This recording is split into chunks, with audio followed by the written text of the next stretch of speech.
Bienvenue sur Believe Podcast. Je m'appelle Nada et ce podcast, je l'ai créé pour nous apporter une conscience et une perspective où l'être est à l'honneur et le faire à son service. Ma mission est d'aider à reprendre le contrôle de notre vie pour que expérience et désir authentiques soient alignés et comprendre comment naviguer notre réalité avec la relation à l'autre.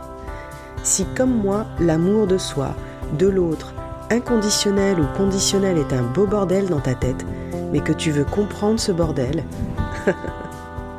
alors bienvenue sur Believe Podcast. Bienvenue, hello. Donc dans cet épisode, on va parler de l'estime de soi.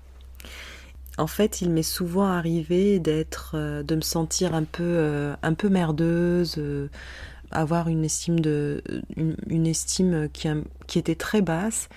Et je mettais ça sur le dos du fait que j'étais gentille, que j'étais attentionnée, que je faisais tout pour les autres. En fait, je confondais beaucoup de choses. Et je voulais simplement dire dès le départ que si tu laisses les autres passer avant toi, c'est pas parce que tu es gentil, c'est pas parce que tu es quelqu'un d'altruiste et quelqu'un d'attentionné. Ce sont des qualités dont on a besoin. En tout cas, moi, j'en ai besoin autour de moi. Et je ne dois pas être la seule si je le dis. Ce sont des qualités qui sont inestimables, donc surtout ne pas arrêter d'être gentil, surtout ne pas arrêter d'être altruiste, surtout ne pas arrêter d'être attentionné, parce que ça ne vient pas de là, l'estime de soi. L'estime de soi, elle vient de la valeur à laquelle tu l'associes et surtout où tu la puises, cette estime. En général, l'estime de soi, on la puise chez les autres, et ouais. On est nourri par le jugement des autres, on est plein, on est des millions en fait à avoir peur du jugement des autres. Si je fais ci, qu'est-ce qu'elle va dire ? Si je fais ça, qu'est-ce qu'ils vont dire ? Si je vais avec un tel, qu'est-ce que ma mère va dire ? Si je vais avec une telle, qu'est-ce que comment ma communauté va réagir ? Et ça nous empêche en fait d'être soi. Parce qu'on revient à cette source-là, de toutes les manières. En général, on la puise chez les autres, on est nourri par le jugement des autres. Non pas parce que c'est comme ça que ça fonctionne, mais parce que c'est comme ça qu'on pense que ça marche. Par exemple, enfant, moi je recevais des compliments surtout parce que j'avais des bonnes notes, parce que j'avais remporté un concours de natation, parce que je me suis bien tenue à une réunion de famille, parce que j'ai bien récité ma poésie. Donc en fait, mon estime, elle était très investie par ce que je faisais, par ma conduite, et je me sentais vue, en fait. C'est parce que je me sentais vue à ces moments-là. Je me sentais peut-être et certainement pas vue et aimée quand j'étais dans mon coin et qu'on venait spontanément me voir, me prendre dans ses bras et me dire à quel point j'étais merveilleuse. Ah là là. En tout cas, je me sentais vue et aimée par quelque chose que j'avais accompli en fait. J'avais enregistré que lorsque j'accomplissais quelque chose ou quand j'avais une compétence qui me permettait de recevoir de l'attention, et ben c'est à ce moment-là que je recevais de l'affection, c'est à ce moment-là que je recevais l'affection que je désirais. Donc ma présence, elle était remarquée à travers mes actions. C'est comme ça que je l'ai intégré, que j'ai intégré que mon estime venait de l'approbation des autres. Alors tu m'étonnes que j'attends le jugement des autres pour savoir ce que je vaux. Alors c'était comment ? Alors on en a tous besoin. Moi-même je demande à mes amis, alors c'était comment ? Est-ce que t'as bien aimé ça ? Mais j'en faisais pas je ne donne pas une valeur par rapport à l'estime de moi, mais plus par rapport à la valeur du travail que j'ai pu livrer, que peut-être je peux améliorer, mais pas de moi, et on confond les deux. Et donc je l'avais intégré comme ça, et il fallait surtout pas que je perde cette estime, évidemment, parce que sinon, si je perdais cette estime, c'est terrible comme idée, en fait, de se dire que c'est comme si je m'isolais, en fait, des autres. Si je n'ai pas d'estime, personne ne voudra de moi, et donc je vais être rejetée et abandonnée. Et sur le plan relationnel, c'est la même chose. Si un mec s'intéressait à moi, je me sentais vue, je me sentais valorisée. Je pensais que, tu vois, il m'aime bien. En plus, il est mignon. Ça s'arrêtait là, pour moi au départ. Il m'aime bien, en plus il est mignon, ok. Et je pensais que quand mon partenaire me montrait de l'attention et de l'intérêt, c'est parce que, s'il me voyait, c'est parce que j'avais un statut, un travail attractif, c'est parce que j'avais acquis un esprit sharp, c'est parce que peut-être que j'avais une connaissance dans un certain domaine qui le fascinait, peut-être parce que j'avais un intellect qui était réglé aux dernières sorties culturelles. Tu sais, ce que tu drops pendant un dîner. J'ai lu le dernier livre d'eux et le dernier film. J'ai vu le dernier film d'eux et j'ai écouté le dernier album d'eux. Et plus c'était plus c'était underground et mieux c'était. Voilà, c'était pour les choses que je pouvais représenter en fait. Et mon estime, elle était dans la représentation des choses que j'exposais. Et évidemment, à côté de ça, il y a aussi le fait d'être charmante, le fait d'être accommodante, le fait d'être rassurante. Donc tout ça, en fait, pour moi, il fallait être parfaite à travers ça. J'étais la partenaire parfaite, irréprochable. Mais en réalité, mon manque d'estime me faisait penser que sans lui, j'avais pas de valeur. Donc, je rentrais dans une relation de dépendance. C'était comme un sentiment d'appartenir à quelqu'un, c'est-à-dire sans toi, je n'existe pas. Sans toi, mon estime ne vaut rien. Donc j'ai besoin de toi. Donc il y a une dépendance qui se crée. Et ça rentrait en écho en fait avec ma culture et puis certainement d'autres cultures aussi. Tu sais, j'avais l'impression de suivre une sorte de pacte tribal implicite qui disait « je te plais, mais toi aussi tu me plais, évidemment, parce que tu me vois et que je sens que ton attention elle est vraiment sur moi. Alors j'accepte d'être à toi en échange de ta protection. Et ta protection, c'est l'estime que tu vas me donner. Je me sens protégée quand je me sens connectée à toi, je sens que j'ai de l'estime et je me sens protégée par ta présence, par le fait que tu me vois, par le fait que tu me complimentes. Ce qui veut dire qu'à partir du moment où j'ai accepté, en fait, mes rêves, mes projets, mes choix, en fait, ils deviennent moins importants. Ils sont recalés au second, troisième, même dernier rang, tout dépend de la relation. Et que maintenant, tout est investi sur lui.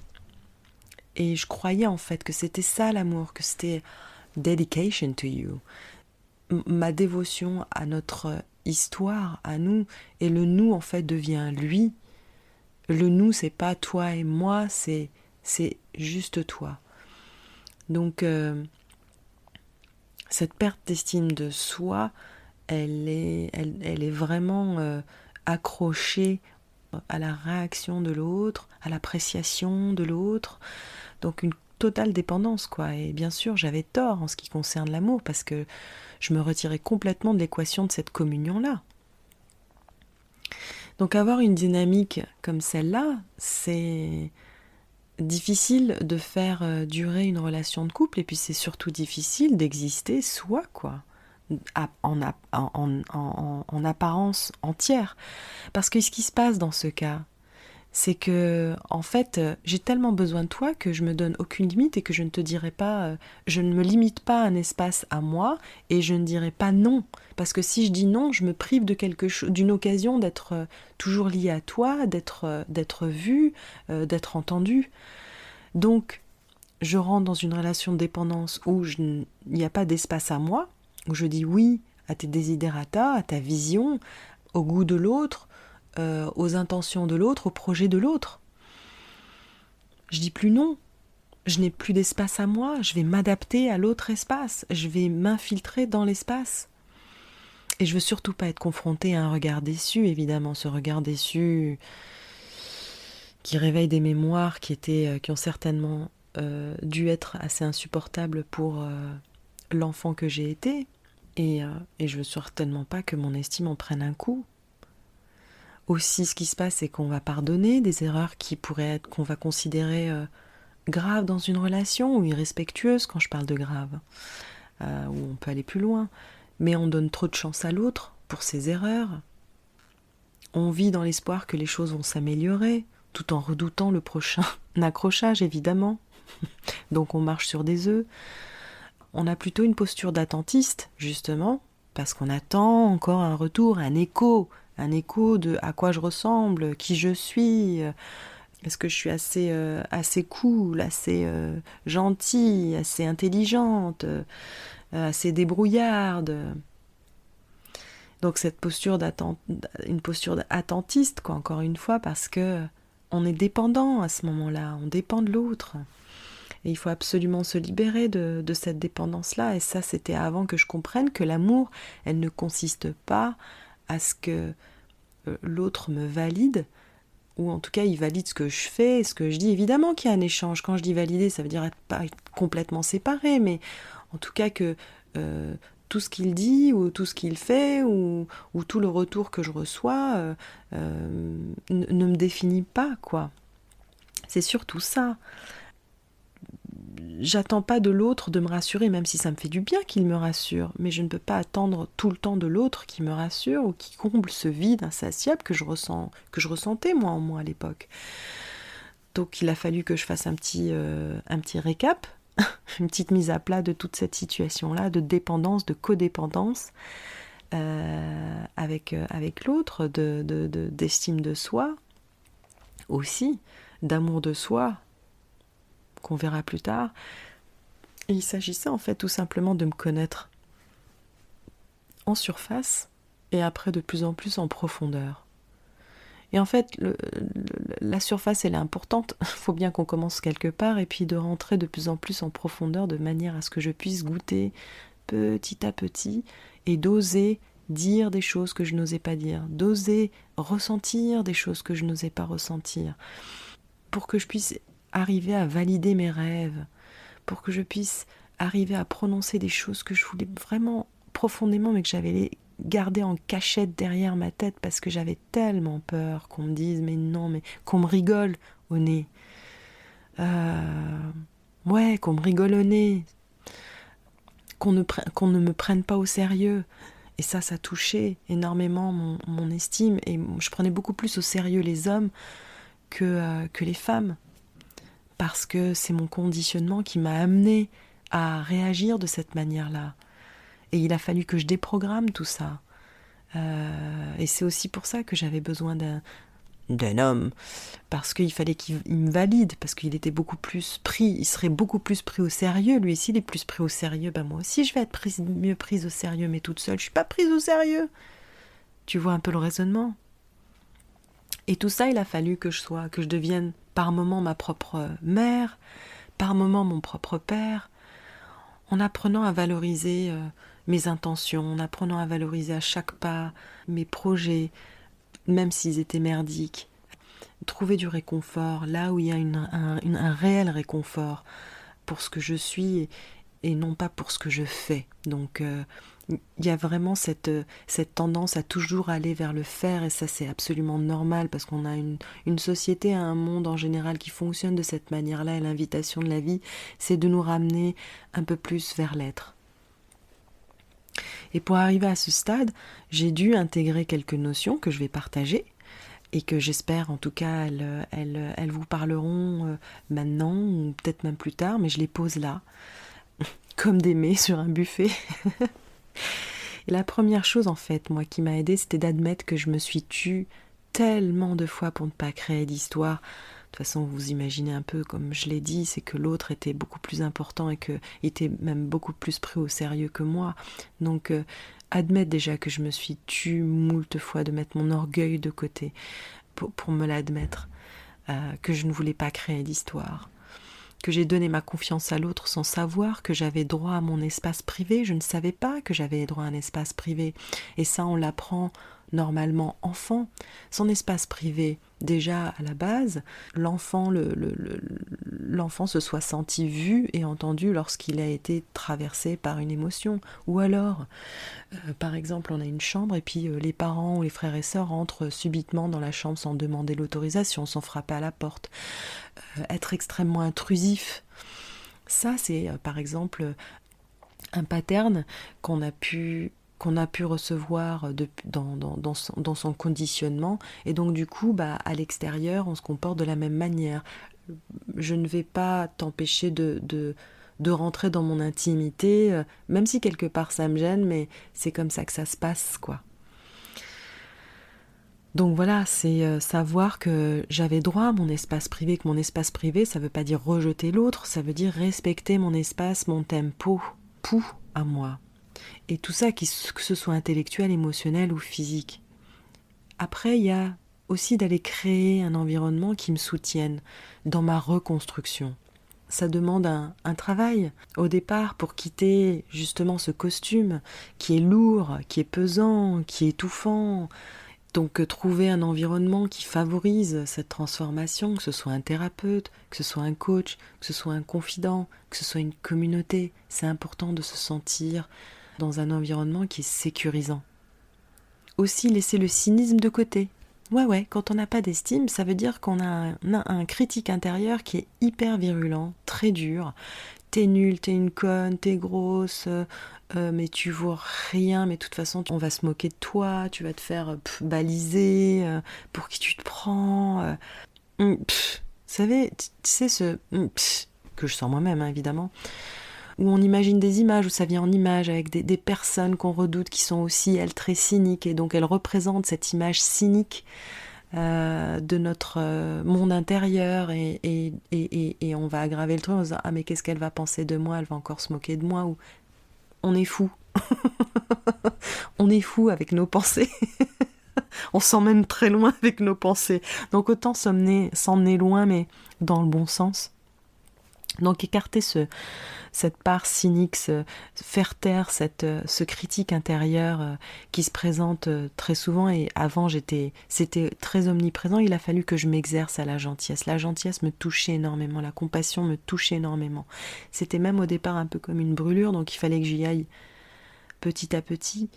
Et à ça, moi, je t'invite à te rappeler aux fois où des personnes ont été gentilles avec toi.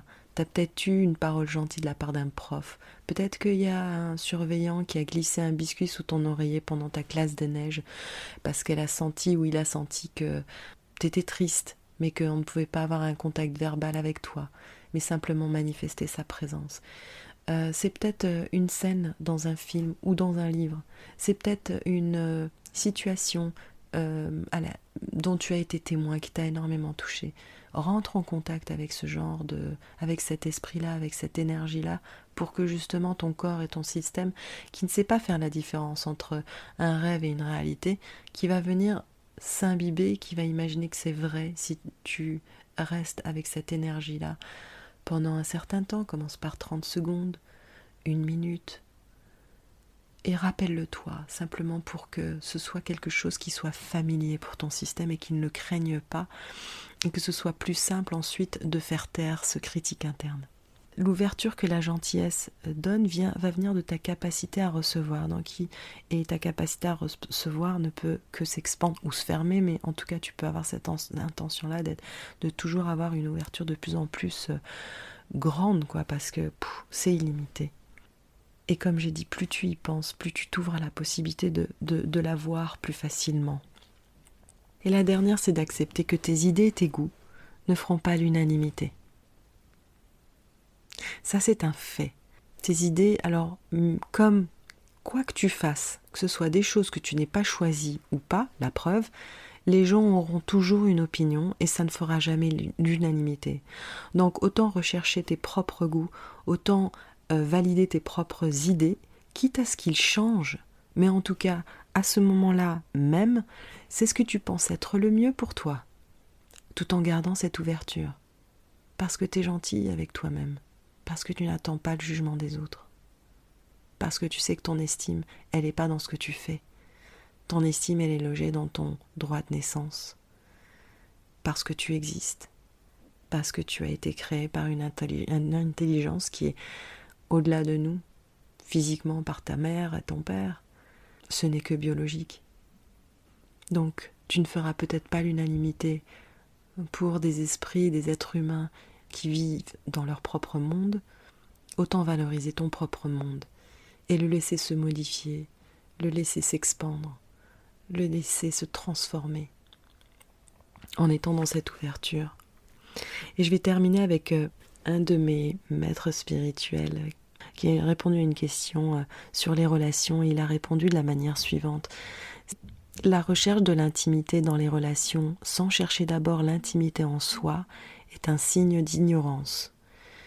On ne peut pas trouver l'intimité dans une relation que si on a trouvé l'intimité en nous-mêmes.